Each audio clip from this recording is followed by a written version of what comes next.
Bonjour à tous. Aujourd'hui sur Ultra Green, je vais faire une vidéo qui traite de l'open source et du logiciel libre. Alors ça aurait pu être la première vidéo de la chaîne, mais disons qu'il est jamais trop tard pour bien faire. Et notre objectif va être de vraiment décrire ce qu'est l'open source et ce qu'on entend par le terme logiciel libre. Alors, pour commencer, il est quand même intéressant aussi de réintroduire un petit peu ce qu'est le logiciel propriétaire pour après regarder plus en détail ce que l'open source va proposer. Donc le logiciel propriétaire, par définition, c'est un logiciel dont les sources sont pas accessibles, sont détenues que par la personne morale de l'entreprise. Et les utilisateurs, ils obtiennent une licence d'utilisation, ils vont devoir payer pour obtenir cette licence d'utilisation dans un cadre logiciel bien précis, pour un périmètre fonctionnel bien précis. En aucun cas, ils n'ont la liberté de le distribuer, de le partager librement. Ils ne peuvent effectivement que l'utiliser dans les conditions prévues dans le cadre d'utilisation du service. Si on doit retenir trois grandes caractéristiques, d'abord c'est le contrôle. Le propriétaire du logiciel garde le contrôle complet sur son logiciel et sur sa distribution. C'est l'aspect restrictif, c'est effectivement, hein, toute modification ou redistribution n'est pas libre et les utilisateurs n'ont pas le droit de le faire sans autorisation du propriétaire du logiciel, de la personne morale qui représente le propriétaire du logiciel. Et puis, c'est souvent associé à du support couplé, du support qui est fourni par la société qui produit le logiciel et qui est la seule en mesure de pratiquer ce support. Je vous renvoie vers une vidéo que j'avais fait concernant justement le MakeWiz, hein, et la fausse image de support qu'on peut avoir sur le logiciel propriétaire et le logiciel open source. Et si on regarde maintenant en termes de produits qu'on a couramment l'habitude de voir sur ce type de licence, on va retrouver évidemment tout ce qui est produit par Microsoft, Windows, Teams, Office, Office 365, les logiciels d'Adobe, les logiciels Oracle, qui sont tous soumis à des licences propriétaires.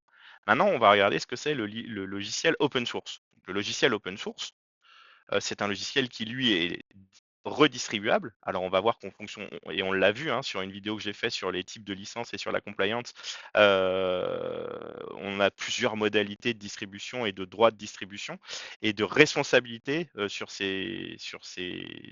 la façon de le redistribuer.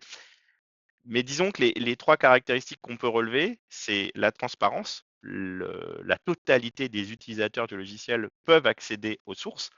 Ils peuvent les modifier. Après, c'est la façon dont ils se comportent dans le cadre de cette modification qui peut varier en fonction des logiciels copyleft ou pas copyleft. C'est l'aspect collaboratif. L'open source introduit la notion de groupe, de collectif de travail pour valoriser et faire évoluer un logiciel, améliorer un logiciel. Et donc, le troisième terme, la troisième caractéristique, c'est un périmètre d'innovation, de co-innovation. On y retrouve des logiciels parfois très complexes, très évolués comme Blender. Évidemment, on trouve Linux. On trouve aussi des logiciels dans le monde du navigateur. Je ferai sûrement une vidéo, hein, pour parler du navigateur et de la complexité que peut avoir un logiciel comme un navigateur. On y retrouve des outils comme GIMP, des alternatives par exemple au logiciel d'Adobe. On y retrouve des alternatives aux outils bureautiques comme LibreOffice. Et puis VLC aussi qui est à noter, hein. Après, dans les distributions, on trouve Debian, les systèmes BSD. Il y a énormément de logiciels sous open source. Là, je n'ai fait que parler produits, mais si je parle librairie, composants, alors là, l'écosystème devient absolument gigantesque. Et on verra aussi que l'open source ne se limite pas à des programmes et à des logiciels exécutables. Maintenant, qu'est-ce que c'est que le libre? Alors le libre, là, quelque part, c'est quelque chose qui est assez similaire à l'open source et même qui s'appuie sur du code ouvert. Donc, c'est comparable à l'open source, sauf qu'on va un cran plus loin et c'est plus à évoquer comme un mouvement. Et c'est un mouvement dans une démarche sociale et communautaire. Le maître mot, et c'est le leitmotiv qu'il y a autour du libre et qui est représenté par la Free Software Foundation, c'est liberté. Donc effectivement, le terme free, on va voir qu'il a été un petit peu ambigu dans le mot, dans la notion de logiciel libre, il faut comprendre le terme liberté comme la liberté au sens philosophique du terme, et non pas comme le terme free en anglais peut dire les deux choses, free comme liberté et free comme gratuit. Il faut vraiment le comprendre comme le terme liberté, la liberté d'utilisation dans n'importe quel type d'usage, la liberté de l'étudier, d'analyser son code, de le comprendre. Donc il y a une notion d'apprentissage, la liberté de modifier dans toutes ses dimensions. Mais effectivement, on va voir que dans le logiciel libre, on est plutôt souvent sur des licences du type GPL qui nécessitent que si on modifie, on doit libérer ce qu'on modifie. Et la dernière de ces libertés, c'est la liberté de redistribuer, de prendre le logiciel et de le libérer et de le distribuer à qui on veut sans condition. Dès l'instant où on continue à maintenir la notion de propriété intellectuelle. Le logiciel open source et même le logiciel libre ne sont pas une négation de la propriété intellectuelle. Alors, qu'est-ce qu'on trouve en termes de logiciels couramment et très connus d'un point de vue logiciel libre? Tout ce qui est produit par la GNU. Et GNU, c'est à la fois tout l'écosystème d'outils qui ont été réécrits, reportés sous forme de code open source pour faire un userland Linux, et puis le compilateur C, des logiciels comme Emacs, énormément de logiciels qui ont été d'ailleurs fabriqués par un des piliers de la Free Software Foundation, on le verra un peu plus tard. Alors justement, là où ça se complique un peu, c'est que le terme anglais, hein, justement, il était un peu ambigu, et dans les années, fin des années 90, début des années 2000, il y a eu un amalgame entre open source et logiciel libre, et donc c'était important qu'on fasse un petit peu ce réalignement en termes de vocabulaire et en termes de finesse entre les deux.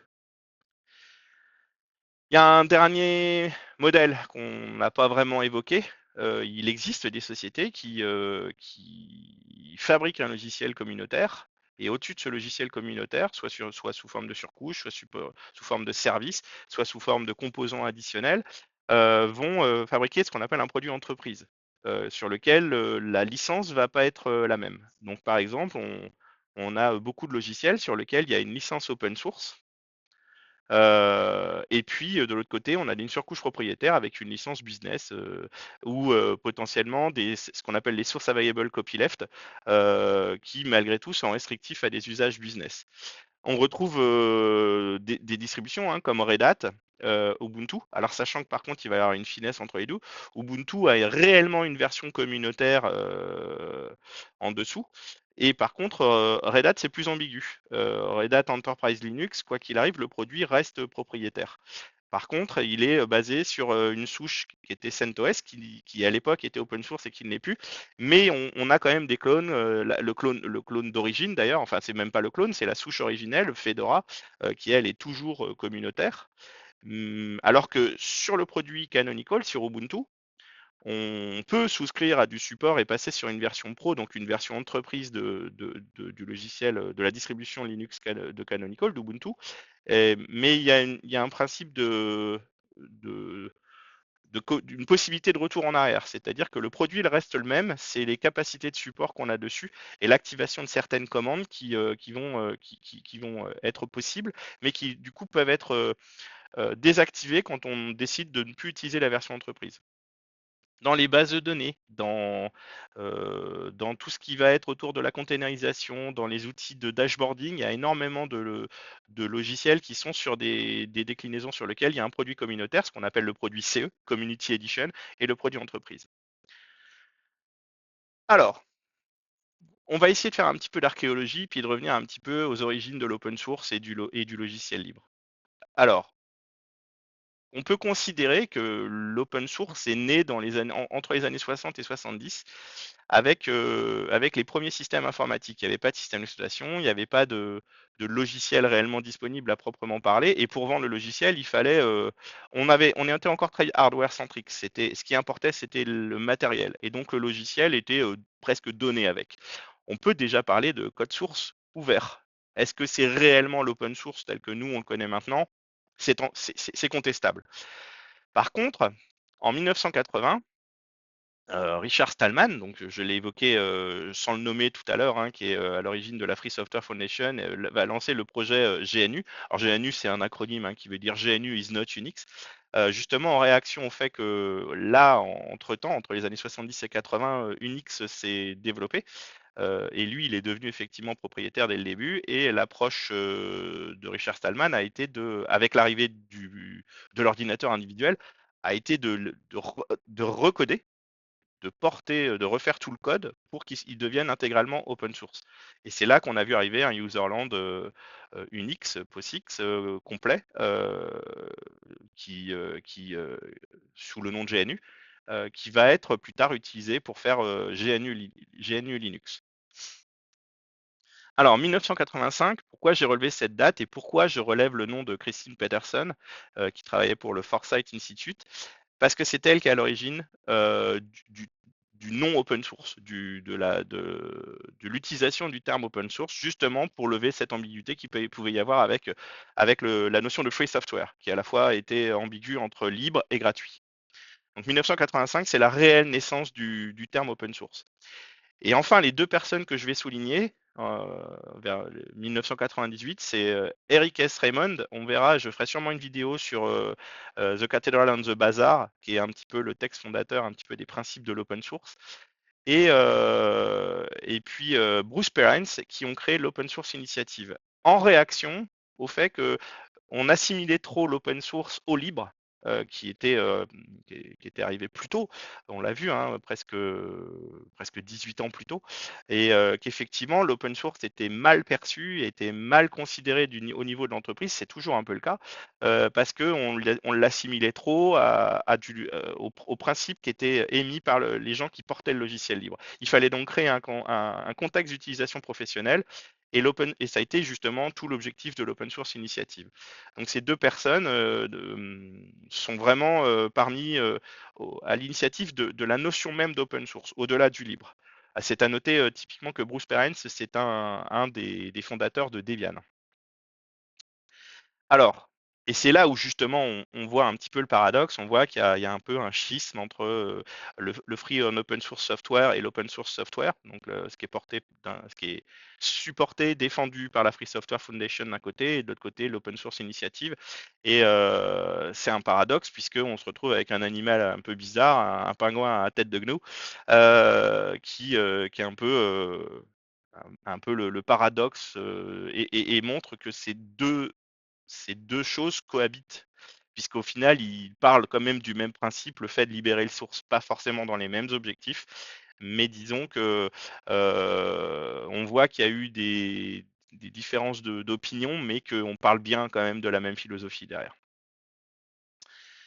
Je réinsiste un tout petit peu sur cet aspect un peu philosophique et les différences. On voit qu'il y a des choses qui les séparent, mais qu'il y a quand même essentiellement deux choses qui les rassemblent. Ce qui rassemble l'open source et le libre, c'est la volonté de travailler en collaboration, la volonté de construire des communautés pour maintenir du logiciel, pour augmenter le périmètre d'intelligence collective, mais effectivement, l'open source est plus axé sur l'aspect transparence, mais d'un point de vue presque beaucoup plus libre sur les licences, pour la capacité de pouvoir faire du business dessus, de l'utiliser dans des cadres d'usage beaucoup plus variés, et un cadre d'innovation à la fois pour les utilisateurs, mais aussi pour les entreprises, alors que le libre, lui, son leitmotiv, et il est très noble, c'est la liberté, c'est-à-dire faire en sorte que le logiciel soit le plus librement accessible et à un nombre important de personnes, quelle que soit leur capacité financière, quel que soit le contexte dans lequel ils gravitent. Et il y a donc une dimension éthique derrière. Donc un focus d'un côté sur le modèle de développement et un focus de l'autre côté sur la liberté pour les utilisateurs. Donc ces deux écosystèmes, faut pas se tromper, hein, ils sont proches, hein, et ils s'auto-alimentent l'un comme l'autre. C'est-à-dire que l'aspect transparence, l'aspect ouverture du code fait que finalement derrière, il peut y avoir des hydrates de tête. On l'a vu, hein, GNU Linux, c'est l'exemple même de ce type d'hydrate de tête, mais il y a beaucoup d'autres exemples. Alors, maintenant, on va se concentrer beaucoup plus sur l'open source en lui-même, hein. Donc, Si on regarde les avantages et les inconvénients de l'open source, le premier avantage, c'est la transparence, c'est l'accessibilité du code. C'est même de là que le nom vient. Le deuxième et le troisième, je les ai déjà bien évoqués, hein, l'aspect collaboration, le fait qu'on a un développement qui est construit de façon communautaire et donc avec une intelligence collective qui est beaucoup plus importante. Donc souvent la qualité du logiciel, quand la communauté est grosse, quand le logiciel a atteint une masse critique, est meilleur que le logiciel propriétaire. L'aspect innovation, puisqu'on est sur, je ferai sûrement une vidéo sur l'open innovation. Attention, je ne veux pas faire dire à ce terme ce qu'il ne veut pas dire, hein. L'open innovation n'implique pas forcément l'open source, mais disons que l'open source est un des modèles de l'open innovation et probablement un des éléments de genèse des principes d'open innovation. Et le dernier point, c'est le coût. Alors, considérer que l'open source c'est gratuit, moi j'ai mis souvent sur ma présentation, mais disons que c'est rarement gratuit. C'est-à-dire que c'est gratuit, le libre est gratuit, parce que, enfin, il est gratuit, il est maintenu par l'énergie collective de gens volontaires et bénévoles. Mais du coup, est-ce qu'il existe quelque chose de réellement gratuit? Non, c'est bien de l'énergie de ces gens que le logiciel est tiré.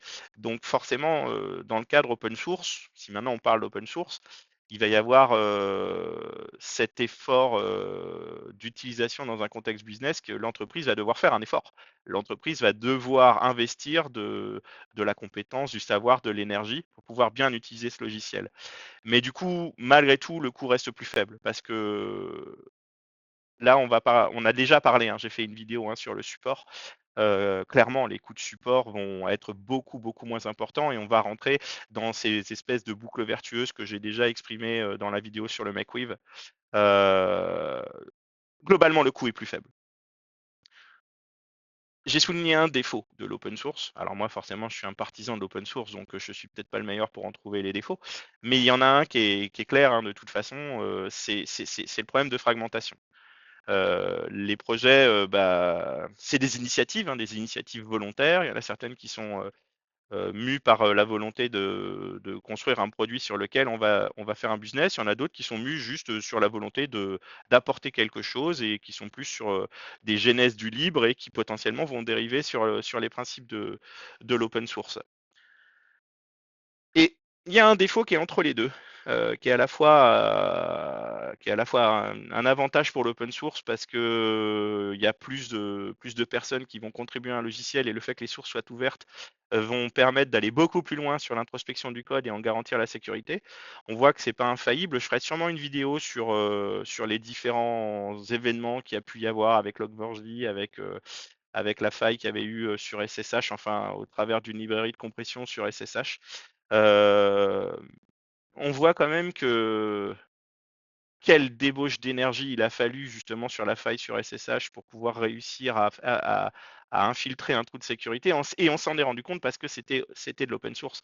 Je pense que sans l'open source, sans l'intelligence collective, il faut se rappeler que pour cette faille, c'est un développeur de Postgres qui s'est rendu compte du problème. Et est-ce que ça aurait été possible sur du logiciel propriétaire? Est-ce que sur ce logiciel propriétaire, ces choses ne sont pas finalement ultra courantes? On peut se poser la question. Par contre, effectivement, consommer de l'open source si le projet est un peu petit, si on ne respecte pas certaines règles, je ferai une vidéo hein, sur comment bien consommer de l'open source. Euh, oui, ça va poser des risques. Il va falloir apprendre à utiliser du logiciel open source. C'est en ça que je dis que le coût n'est pas nul. Il est rarement nul parce qu'au minimum, il faut investir, il faut se former, il faut fabriquer une structure de gouvernance, un OSPO, euh, pour, euh, pour consommer correctement de l'open source et surtout quand l'entreprise ou l'organisation est assez grande. Alors, je vais souligner quand même un certain nombre de noms du libre. On en a vu déjà 4. Ils vont réapparaître dans cette liste, mais je vais en souligner quand même d'autres qui sont importants. Euh, bon, Richard Stallman, hein, on l'a compris, faut pas se tromper, hein, la capacité à faire du logiciel open source et du logiciel libre, elle reposait sur la capacité à le construire. Monsieur Stallman, c'est GCC, c'est le GNU-C compiler. Sans GCC, je pense que peu de choses auraient pu être fabriquées, y compris autour de Linux, y compris autour de l'ensemble de tout l'écosystème de commandes qu'il y a sur un système Unix POSIX. Donc, enfin, il est incontournable. J'ai parlé hein, d'Eric S. Raymond et de Bruce Perens. L'OSI, c'est c'est l'open source en lui-même et non pas uniquement ce qu'on appelle le free en open source software, c'est là vraiment la partie open source software. Pareil, hein, et puis le texte fondateur, The Cathedral and the Bazaar par Eric S. Raymond, c'est quand même effectivement un bouquin que je vous conseille de lire. Comment ne pas parler de Linus Torvald, le créateur du noyau Linux? Alors effectivement, hein, c'est pas la toute première implémentation open source, hein, il était élève chez Andrew Tannenbaum qui avait fait Minix, et donc Linux c'est que le deuxième, mais quel deuxième? Forcément, quand on voit comment c'est démocratisé le système Linux à la fois pour servir de serveur, à la fois pour servir de souche pour les mobile devices avec Android, à la fois pour les systèmes embarqués. Je pense que je pourrais passer des heures à montrer l'empreinte qu'a pu avoir le système Linux. J'ai été contributeur sur de la documentation sur les souches BSD, hein, dans le monde plutôt dans les portages d'Unix pour le coup. 4.4 BSD, FreeBSD, Open. Clairement, Linux a écrasé le marché. On est obligé de l'admettre. Tim Berners-Lee. Alors pour ceux qui le savent pas, bah, c'est le papa du web. Et il était important de se rappeler aussi que Internet euh, a été construit sur les principes open source. C'est-à-dire que l'ensemble des RFC, l'ensemble des documents fondateurs, l'ensemble des protocoles ont été construits sur les bases de standards et de publications open source. Les RFC sont librement accessibles, elles sont du domaine public. Et, il en a été de même pour le web. Donc il était quand même important que je souligne un des acteurs. J'aurais pu en prendre d'autres, mais voilà, j'ai pris le papa du web. Et pourquoi? Parce qu'effectivement, il a largement contribué à l'ouverture des standards. Donc, personnage très important. Et la dernière, c'est Mitchell Baker, c'est la cofondatrice de Mozilla et de la Mozilla Foundation. Et puis, c'est vraiment une des grandes ambassadrices et une grande championne du logiciel libre. Donc, c'était important de la souligner. Alors, on va faire un exercice qui est un peu compliqué, et puis j'ai un petit peu joué sur le vocabulaire pour essayer un peu de regarder comment l'open source, mine de rien, a été omniprésente dans l'évolution à la fois de l'IT, du cloud, d'Internet, d'un point de vue global. Et, euh, et donc, on va essayer de commencer doucement. Alors, j'ai donné des noms d'aires en latin, et la première ère dans laquelle on va graviter, c'est ce que j'ai appelé l'ère personalis computae, c'est l'ère de l'ordinateur individuel, et c'est là qu'arrive Linux. C'est là qu'arrive le portage des systèmes Unix qu'on trouvait sur les gros systèmes pour que ça puisse tourner sur des microsystèmes, ce qu'on va appeler PC ou ordinateur individuel pendant très longtemps. Et du coup, 1991, arrivée de Linux. Un peu en même temps, finalement c'est la continuité, c'est l'arrivée quand même d'Internet avec ce que moi j'ai appelé l'ère hypertextus navigate. C'est un gros l'arrivée du World Wide Web avec les logiciels qui vont avec les fondations qui vont avec l'arrivée de JavaScript, les débuts avec VBScript, JavaScript, Netscape, toute cette période-là. Donc là, on voit qu'on est en train de globaliser l'usage de l'informatique et puis avec cet usage, on va construire des logiciels pour l'utiliser, hein, pour naviguer sur le web, Mosaic par exemple, et on verra que autour de tout ça, il y a de l'open source. Les grosses entreprises ont vite compris la puissance, la valeur de quelque chose comme Linux. Et dans les années 2000, IBM a juste injecté 1 milliard d'euros pour vraiment permettre de consolider Linux. Donc ils ont bien compris que ce que produisait l'open source, c'était pas du logiciel sans qualité, sans valeur, c'était au contraire du logiciel d'excellente qualité. Et pour que Big Blue investisse 1 milliard sur Linux, c'est qu'il ne le fait pas pour de mauvaises raisons. Il y a une transition importante à ce moment-là, c'est la transition de l'ère de la virtualisation et puis la naissance de solutions comme VMware et ainsi de suite qui vont vraiment changer la donne, hein, qui vont être un peu le précurseur du cloud dans le sens virtualisation, dans le sens infrastructure et puis les futures infrastructures as a service. Mais c'était important de ressouligner un petit peu VMware et puis de se dire que pendant cette période-là, il y a eu un flou sur la partie open source, on le verra un petit peu plus tard. Très important.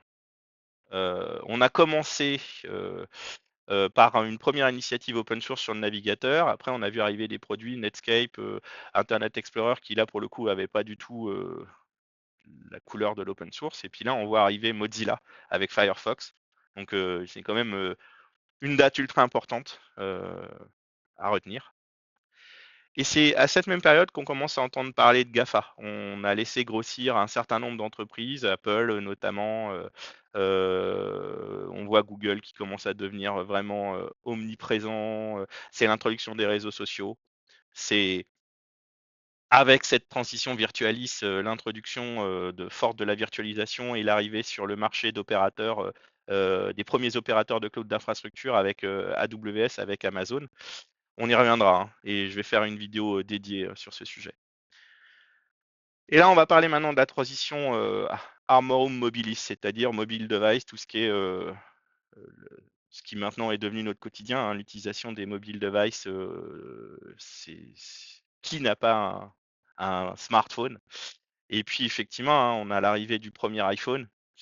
Qu'on le veuille ou non, c'est une révolution.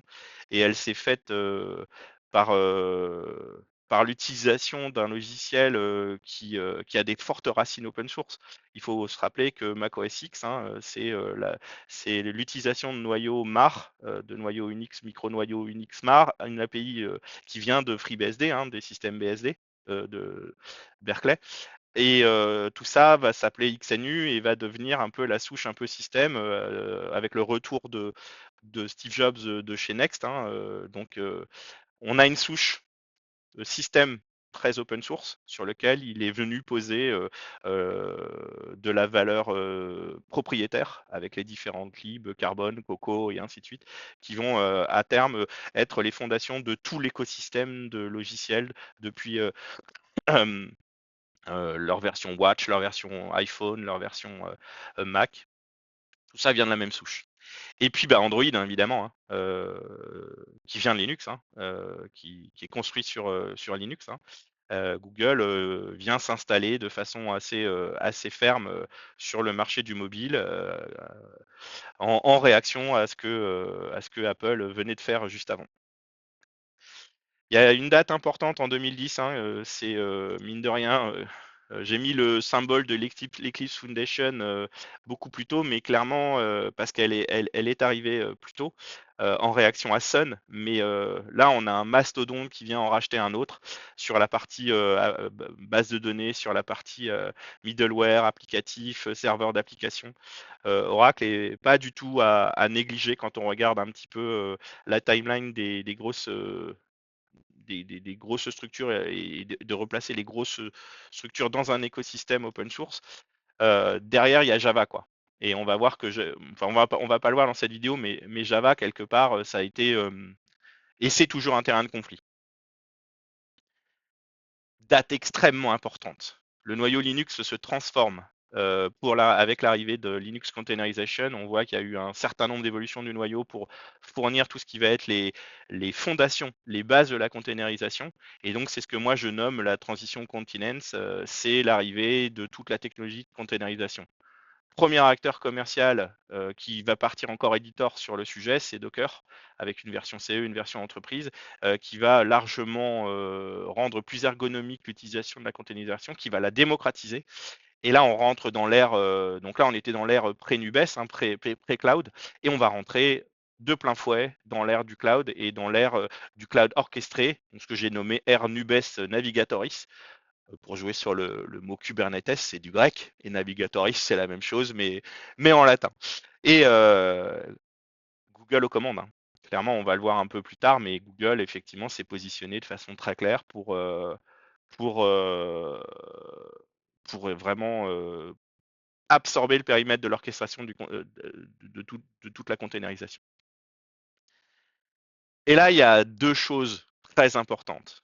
J'ai nommé ça aperto fonte recepta, c'est-à-dire se reconcentrer sur le logiciel open source, et ça se matérialise par des rachats non loin d'être anecdotiques. Le premier, c'est Microsoft qui va faire le move. C'est le rachat de GitHub, qui est quelque part une réponse un petit peu à la première attaque qu'avait fait IBM beaucoup plus tôt, et qui, on sentait, je pense qu'ils sentaient le vent venir, hein, sur le fait que IBM allait racheter Red Hat, et mine de rien, c'est la plus grosse transaction de tous les temps dans l'IT, hein.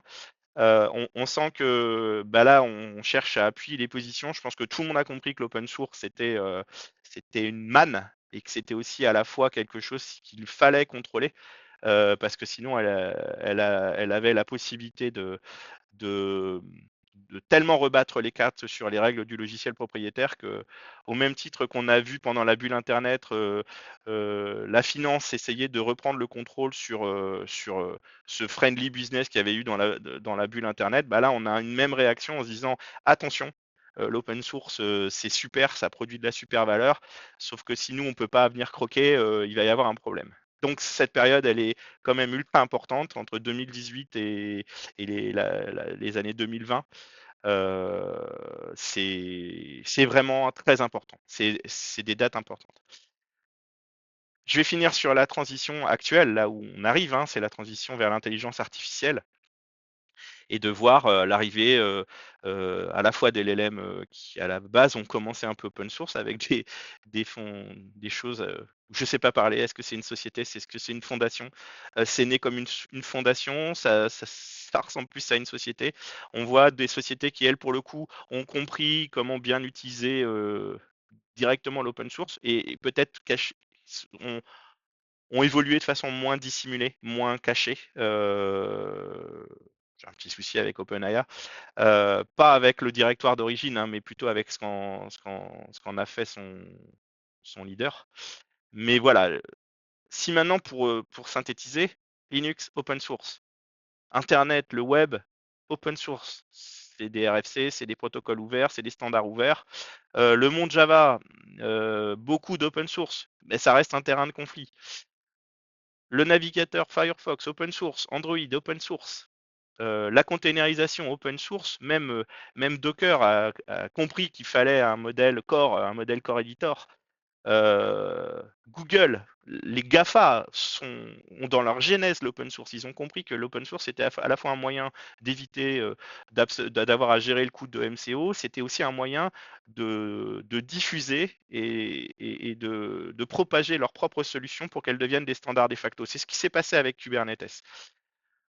Mistral fait un LLM open source. OpenAI, bon, voilà, c'est plus ambigu. Voilà, le but du jeu, c'était de montrer que dans toutes les grandes périodes qu'on a pu voir dans les 30, 40 dernières années, l'open source est indissociable de l'évolution de l'IT et du cloud. Alors, ce qui est intéressant, c'est de regarder un peu différemment. Là, on vient de regarder sous le principe des dates, on va regarder sous le principe des étapes. Donc, vous l'avez compris, hein, l'open source a eu du mal à être perçu par l'entreprise comme quelque chose de pertinent, à la fois parce que le cadre qui était proposé avec le free software, avec ce que proposaient les libristes, c'était pas perçu comme vraiment compatible. Il y avait des problématiques sur la capacité de support, d'accompagnement sur les solutions open source. Donc il y a deux origines. Il y a d'un côté l'open source des universitaires, et de l'autre côté, ce que j'ai nommé l'open source des geeks. Alors, c'est pas du tout péjoratif dans ma bouche parce que je suis très respectueux, je suis un geek et je suis très respectueux des geeks. Le geek, c'est quelqu'un qui produit de la valeur et qui sait la produire de façon libre. Et par contre, il y a des geeks qui s'interdisent pas de se servir pour eux-mêmes de cette valeur, et puis il y en a d'autres qui le font de façon complètement libertaire dans les principes mêmes du libre. Euh, Disons que les deux se regroupent pour construire ce qui est devenu l'open source des communautés. C'est-à-dire, on percevait que des petits projets isolés et ainsi de suite, et là on commence à voir arriver l'Apache Foundation, la Free Software Foundation, on voit arriver la volonté de s'organiser et de fabriquer des structures de gouvernance qui vont devenir plus efficaces. Va suivre, et c'est là où on voit vraiment arriver l'open source dans son principe compatible avec la capacité à faire du business, la capacité à graviter dans le monde de l'entreprise, c'est l'open source des fondations. Une fondation, c'est l'outil rêvé parce que ça permet de se dire je m'associe avec d'autres entreprises, je prends du temps pour investir sur un logiciel open source, et une autre façon de limiter les risques, c'est de faire en sorte que je prenne des logiciels qui soient défendus par des fondations. Ces fondations vont garantir qu'ils vont être périns dans le temps, et ils vont enlever un des aspects du risque qu'on a pu voir à consommer de l'open source. Ce qu'il faut voir, c'est qu'effectivement, il y a aussi cette open source des opportunistes. Je ne le dis pas de façon négative. C'est des fois négatif parce qu'ils ne respectent pas forcément les règles, mais disons que les GAFAM, hein, je l'ai dit, hein, c'est la démonstration du fait que oui, ces entreprises sont peut-être plus malines que les autres parce qu'elles ont compris la valeur de la manne de l'open source.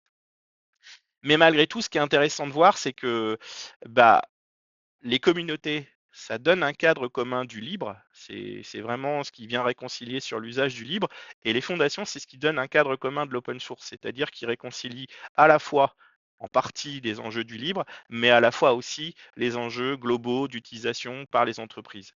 Et que ça reste vertueux dans les deux cas.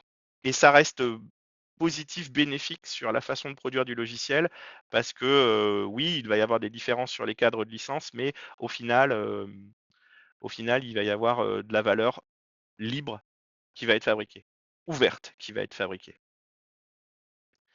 Alors, je ne pouvais pas évidemment ne pas faire un petit focus sur les fondations, hein. Euh, les grandes fondations, bah, la première, on l'a vu, hein, la Free Software Foundation. Attention, ça rigole pas, hein. Toutes ces fondations, celles que je vais vous montrer, c'est des nombres de membres importants, c'est énormément de projets, c'est énormément de contributeurs. On va voir arriver l'Eclipse Foundation avec tout l'écosystème Java, hein, qui va arriver en 95.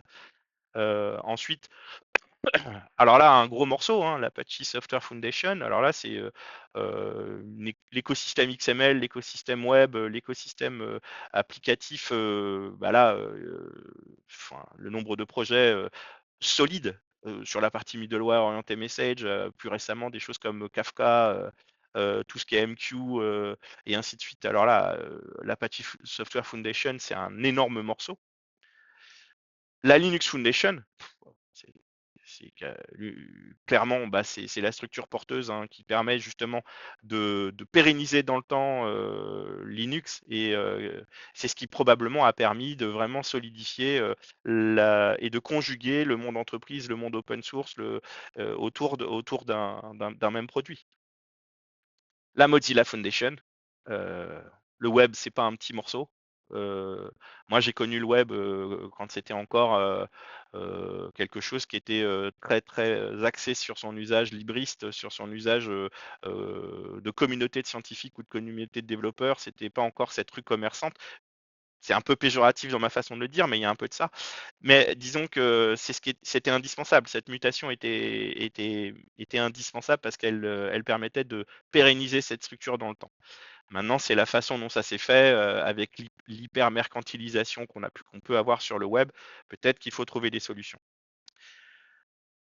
Forcément, en bon européen, je ne peux pas ne pas parler d'Object-Web 2, hein, qui est apparu en 2007, hein, qui porte des projets pareils autour du monde Java, autour de tout ce qui est web et ainsi de suite. Et bah, c'est beaucoup plus petit, hein, comme fondation. Par contre, c'est européen, hein, c'est une fondation européenne, même plutôt assez francophone. Mais c'est quand même intéressant de se dire que même en Europe, il y a des fondations, et que bah, les entreprises françaises doivent se rapprocher de ces fondations pour pouvoir donner un cadre d'usage sécurisé du logiciel open source. Elles servent à ça, ces fondations, et c'est ce que j'essaye d'illustrer dans cette présentation. Et la dernière fondation que j'illustre, c'est celle de l'arrivée du cloud. On a vu, hein, cette transition vers le cloud, et puis bah, c'est issu de la Linux Foundation, la Cloud Native Computing Foundation, qui vient recevoir tous les logiciels de l'écosystème cloud. Et c'est absolument pas à négliger. Alors, je vais bientôt conclure, mais je voulais quand même effectivement aussi essayer de regarder de façon un peu objective les forces et faiblesses des solutions open source. Il y a un domaine sur lequel les solutions open source sont excellentes, c'est le périmètre des actions expertes et métiers.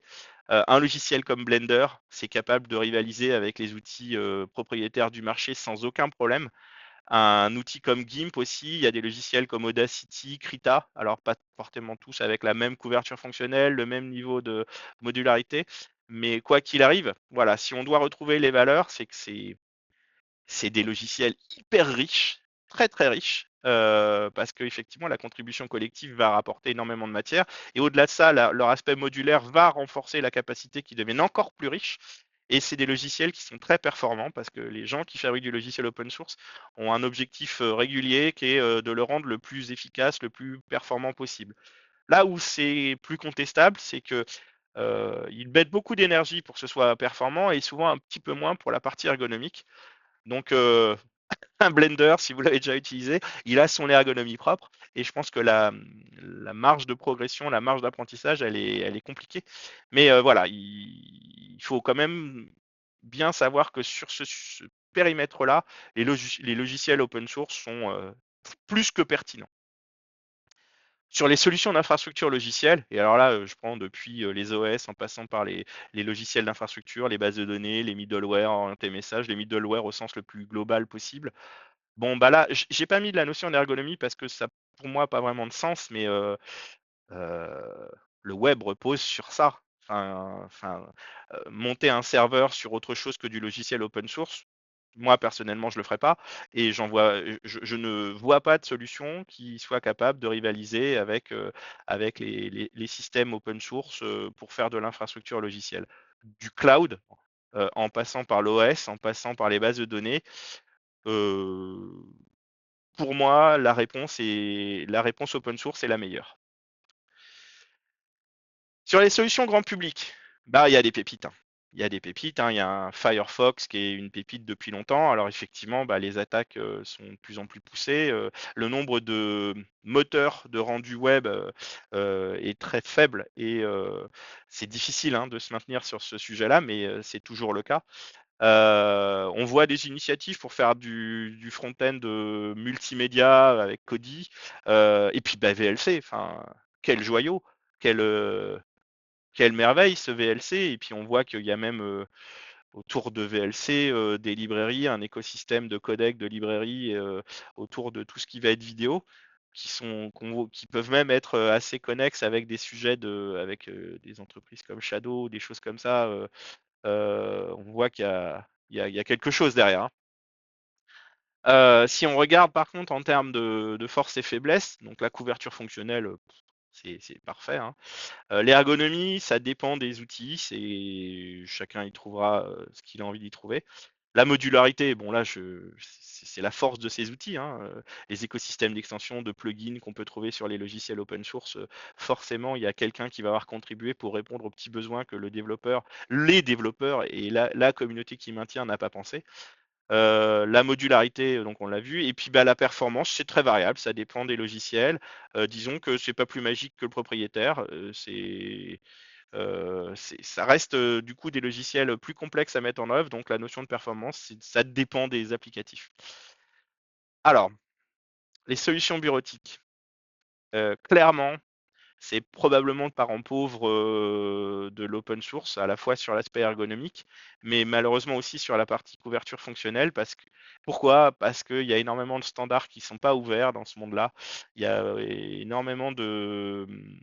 Il y a une antériorité des solutions propriétaires qui est très importante, et la qualité des solutions propriétaires est probablement actuellement meilleure que ce qu'on trouve dans les solutions libres. Et je pense qu'effectivement, les communautés du logiciel open source, les communautés du libre, gagneraient à travailler un peu plus sur l'aspect ergonomique, parce que moi, je fais l'exercice simple, je mets mes enfants sur un Thunderbird et je les fais pas rêver. Je mets mes enfants sur un LibreOffice, je les fais pas rêver. Et puis je crois que c'est pareil à peu près depuis Inc en passant par DIA et ainsi de suite. C'est bien, hein, on a des alternatives maintenant. J'avoue, je ne sais pas ce qui manque pour faire changer un petit peu le mindset sur le sujet, mais il y a un état de fait sur la faiblesse sur les solutions bureautiques. Donc voilà, c'était un petit peu cette introduction que j'avais pas fait sur l'open source et je vous remercie et au revoir et à la prochaine vidéo.